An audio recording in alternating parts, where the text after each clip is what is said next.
സംസ്ഥാന horticulture mission, കൃഷിവകുപ്പ്, പഞ്ചായത്ത് എന്നിവ സംയുക്തമായി നടപ്പിലാക്കുന്ന വേനൽപ്പച്ച കർഷകരുടെയും കർഷക തൊഴിലാളികളുടെയും അധ്വാനത്തിന് കരുത്ത് നൽകുന്ന ഒന്നാണ്.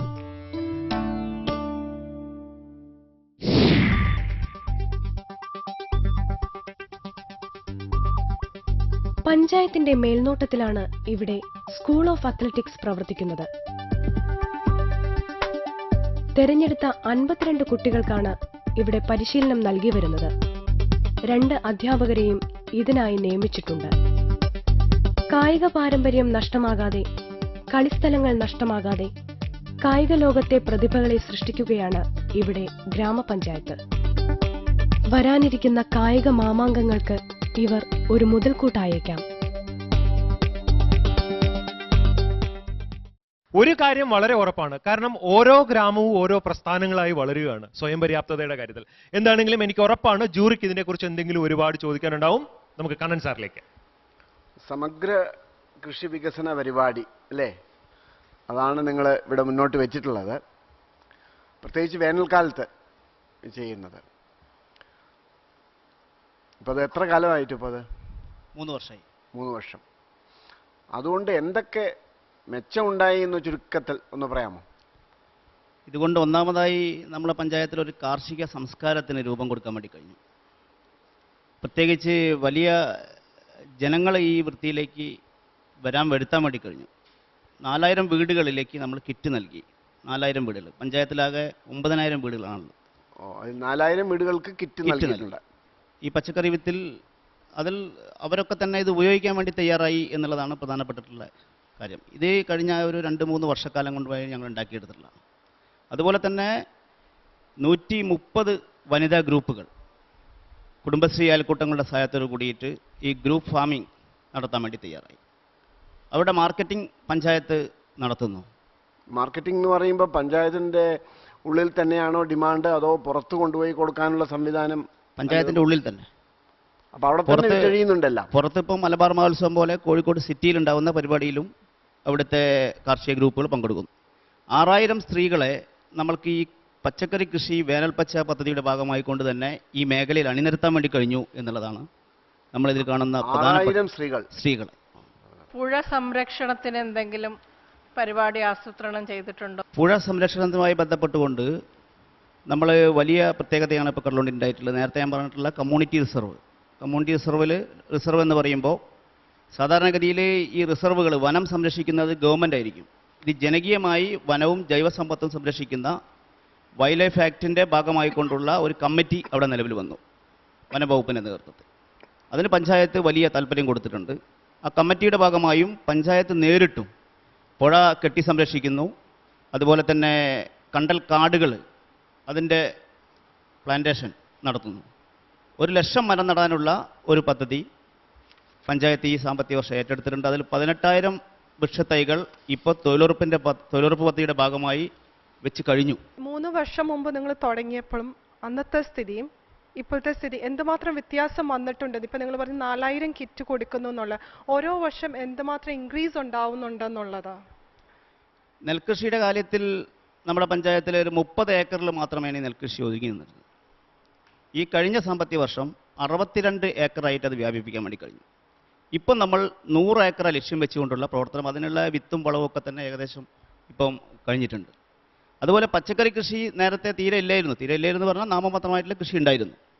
ഇത്രയേറെ വ്യാപനം വന്നിട്ടുള്ളത് ഈ പദ്ധതിയുടെ ഭാഗമായിക്കൊണ്ടാണ്. ജനകീയാസൂത്രണത്തിൻ്റെ ഭാഗമായി സൗജന്യമായി വിത്ത് കൊടുക്കാൻ വേണ്ടി പറ്റും.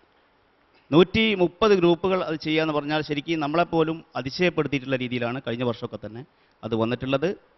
4000 വീടുകളിൽ അവർ കൃഷി ചെയ്യാൻ വേണ്ടി തയ്യാറായി. അതുപോലെ തന്നെ ഇതിലുപരിയായിട്ട് സ്കൂളുകളിൽ ഒരു വലിയ വാർത്തയാണ് ഞാൻ നിങ്ങളുടെ വിജയകഥയിൽ നിന്ന് മനസ്സിലാക്കിയത്. അതായത് കടലുണ്ടിയിൽ ക്യാബേജും കാളിഫ്ലവറും കൃഷി ചെയ്യാമെന്ന് ഇതുവരെ ഒരു പുസ്തകത്തിലും ഞാൻ വായിച്ചിട്ടില്ല. പക്ഷേ യഥാർത്ഥത്തിൽ നിങ്ങളത് കാണിച്ചു. അതിന് പഞ്ചായത്തിനെയും പഞ്ചായത്തിലെ കൃഷി ഉദ്യോഗസ്ഥനെയും അവിടുത്തെ വീട്ടമ്മമാരെയും ഞാൻ അങ്ങേയറ്റം ഹാർദമായി അനുമോദിക്കും.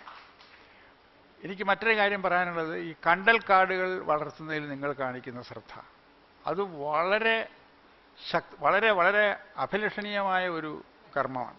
കൂടുതൽ പച്ചക്കറി ഉണ്ടായി, കൂടുതൽ നെല്ലുണ്ടായി എന്ന് പറയുന്നതിനേക്കാളും അതോടൊപ്പം അവിടുത്തെ വീട്ടമ്മയുടെ കയ്യിൽ എത്ര രൂപ അധികം വന്നുവെന്നുള്ളത് നിങ്ങൾ അക്കൗണ്ട് ചെയ്യണം.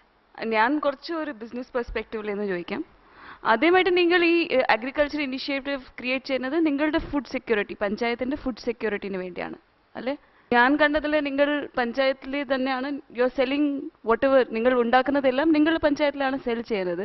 അപ്പോൾ നിങ്ങളുടെ പ്രൊഡ്യൂസറും കൺസ്യൂമർ ഒരേ ആളാണ്, അതുകൊണ്ടാണ് ചോദിച്ചത്. പ്രൊഡ്യൂസറും കൺസ്യൂമറും നമ്മൾ കോഴിക്കോട് സിറ്റിയിൽ വിപണനം നടത്താറുണ്ട്. നേരത്തെ മലബാർ മഹോത്സവത്തിൽ വിപണനം നമ്മൾ നടത്തിയിട്ടുണ്ട്. അതോടൊപ്പം തന്നെ നമ്മുടെ മാർക്കറ്റിംഗ്, പ്രത്യേകിച്ച് ഈ ഭൂമി ഇല്ലാത്ത മേഖലയിൽ, ചാലിയം പോലെയുള്ള തീരദേശ മേഖലയിലൊക്കെ തന്നെ ആളുകൾ തിങ്ങിപ്പാർക്കുന്ന മേഖലയിലൊക്കെ തന്നെ നല്ല മാർക്കറ്റാണ്. സംബന്ധിച്ചിടത്തോളം പ്രത്യേകിച്ച് ജൈവ പച്ചക്കറിക്ക് സംബന്ധിച്ചിടത്തോളം നൈബറിംഗ് പഞ്ചായത്തിൽ നിന്ന് പോലും ആളുകൾ വന്നുകൊണ്ട് ഇപ്പോൾ ആ സ്ഥലത്ത് നിന്ന് തന്നെ വാങ്ങിക്കൊണ്ടുപോകുന്ന സ്ഥിതി, ശരിക്കും മാർക്കറ്റിൽ എത്താതെ തന്നെ വാങ്ങിക്കൊണ്ടുപോകുന്ന സ്ഥിതിയുണ്ട്. ജൈവ പച്ചക്കറി ആയതുകൊണ്ട് തന്നെ മാർക്കറ്റ് റേറ്റിലും ഉയർന്ന വിലയ്ക്ക് ആളുകൾ ഇത് വന്ന് വാങ്ങിക്കാൻ വേണ്ടിയിട്ട് തയ്യാറാവുന്നുണ്ട് എന്നുള്ളതാണ് സത്യം. അവിടുന്ന് 2 സ്ത്രീ പ്രതിനിധികൾ വന്നിട്ടുണ്ട്. അപ്പം എനിക്ക് തോന്നുന്നത് അവരുടെ മുഖഭാവം കണ്ടിട്ട് അവർക്കും എന്തൊക്കെയോ പറയണം എന്നുണ്ട്. സ്ത്രീ ശാക്തീകരണത്തിന്റെ ഭാഗമായിട്ട് തന്നെയാണ് ഞാൻ ഇപ്പോൾ ഇവിടെ വന്നിട്ട് ഇത് പറയാൻ വേണ്ടിയിട്ട് എനിക്ക് കഴിഞ്ഞതും. ചെരുപ്പിന്റെ ഒരു യൂണിറ്റ് ഉണ്ടാക്കാൻ വേണ്ടിയിട്ട് കഴിഞ്ഞിട്ടുണ്ട്. അതിലൂടെ വരുമാന മാർഗ്ഗം ഒരു 100-150 രൂപ വരുമാന മാർഗ്ഗം സ്ത്രീകളിൽ എത്തിക്കാൻ വേണ്ടി കഴിഞ്ഞു. അതുപോലെ തന്നെ തൊഴിലുറപ്പ് പദ്ധതിയിൽ 2000 സ്ത്രീകളെ പുറത്തിറക്കി പണിയെടുക്കാനുള്ള അവരുടെ അധിക വരുമാനമായിട്ട് നൽകാൻ വേണ്ടി അതും ചെയ്യാൻ വേണ്ടി കഴിഞ്ഞിട്ടുണ്ട്. ഇത്രയും വലിയൊരു വിജയം ഞങ്ങൾക്ക് കൈവരിക്കാൻ സാധിച്ചത് നമ്മുടെ കുടുംബശ്രീയിലൂടെയാണ് നമുക്ക് കൈവരിക്കാൻ അതാണ് പ്രധാന കാരണം. കടലുണ്ടി പഞ്ചായത്തിനെ നിലനിർത്തുന്നത് അവിടുത്തെ സ്ത്രീകളാണ്. അന്നേരം അവിടുത്തെ പുരുഷന്മാരെ കൂടി ഇതിൽ ഇൻവോൾവ് ചെയ്യിക്കാത്തത് എന്താണെന്ന് പറഞ്ഞത് പുരുഷനാണ്, പറയുന്നത് പുരുഷൻ, പ്രവർത്തിക്കുന്ന സ്ത്രീ എന്നുള്ളതാ ഇപ്പം വരുന്നത്. അങ്ങനെ അവര് പറഞ്ഞില്ല കേട്ടോ. പുരുഷന്മാരുടെ അവരുടെ ഒരു പിൻബലം കൊണ്ട് മാത്രമാണ് ഇവർക്ക് ഇങ്ങനെ ഇറങ്ങാൻ വേണ്ടി കഴിഞ്ഞിട്ടുള്ളത്. പിൻബലം എന്ന് പറയുമ്പോൾ ആവശ്യമുണ്ടോ? പണം ആരുടെ കയ്യിൽ വരും? ഈ പച്ചക്കറി കൃഷിയായി ബന്ധപ്പെട്ടുകൊണ്ടുള്ള പണം സ്ത്രീകളുടെ കയ്യിൽ തന്നെ വരും. നമുക്ക് മാർക്ക് അറിയാനുള്ള സമയമാണ്. നമുക്ക് ജൂറിയിലേക്ക്. എന്റെ മാർക്ക് 15-ൽ 12, 15-ൽ 11, 10-ൽ 7.5, 10-ൽ 6.5. കടലുണ്ടി ഗ്രാമപഞ്ചായത്തിന് 44.5 മാർക്ക് ഔട്ട് ഓഫ് 60. ഇവരെ സപ്പോർട്ട് ചെയ്യേണ്ട ഫോർമാറ്റ് ഇതാണ്: GKE സ്പേസ് KDL സ്പേസ് നിങ്ങൾ നൽകാൻ ആഗ്രഹിക്കുന്ന മാർക്ക്. SMS അയക്കേണ്ട നമ്പർ ഇതാണ്. കണ്ണമാഷ്, ഇത് എങ്ങനെ നമുക്ക് തോന്നുന്നു? ഇവരുടെ അനുഭവം വെച്ച് പറയുകയാണെങ്കിൽ എനിക്ക് തോന്നിയത്, വേണമെന്ന് വിചാരിച്ചാൽ കടലുണ്ടിയിലും കോളിഫ്ലവർ ഉണ്ടാക്കാം. അപ്പോൾ അതിൻ്റെ പിന്നിലുള്ള ഒരു പ്രസിഡന്റും മറ്റുള്ളവരും ഒക്കെ പറഞ്ഞ മാതിരി അവർക്കൊരു ഭയങ്കര ഉറച്ചൊരു സോഷ്യൽ സോളിഡാരിറ്റി ഉണ്ട് അവിടെ. അത് നിലനിർത്തിക്കൊണ്ട് ഇനിയും ഈ വേനൽ കൃഷി നിങ്ങൾ മുന്നോട്ട് കൊണ്ടുപോകണം. ഞാൻ നേരത്തെ മറ്റുള്ളവരോടൊക്കെ പറഞ്ഞ മാതിരി ഉൽപാദനക്ഷമത ഉയർത്താതെ എത്ര ചെലവഴിക്കുന്നു, എത്ര നമുക്ക് കിട്ടുന്നു എന്നുള്ളൊരു കണക്ക് നമുക്ക് വെച്ചേ തീരൂ. സുമാർ കണക്ക് പറ്റില്ല. പക്ഷേ അതിനപ്പുറം കണക്കിൽപ്പെടാത്ത വേറെ ഒരുപാട് മിച്ചങ്ങൾ വരും. ഈ പറഞ്ഞ മാതിരി സഹകരണം, സ്ത്രീകളും പുരുഷന്മാർക്കും വരുമാനം കിട്ടുന്ന ഒരു മാർഗം, ഇതൊക്കെയാണ് നിങ്ങൾ തരുന്ന പാഠങ്ങൾ. അങ്ങനെ അതിനെ ഉൾക്കൊണ്ട് ഇനിയും പലതും ചെയ്യാൻ സാധിക്കും. അപ്പോൾ നിങ്ങൾ ഈ ചെയ്യുന്നതെല്ലാം സുസ്ഥിരം ആവും. It's the time for a short break.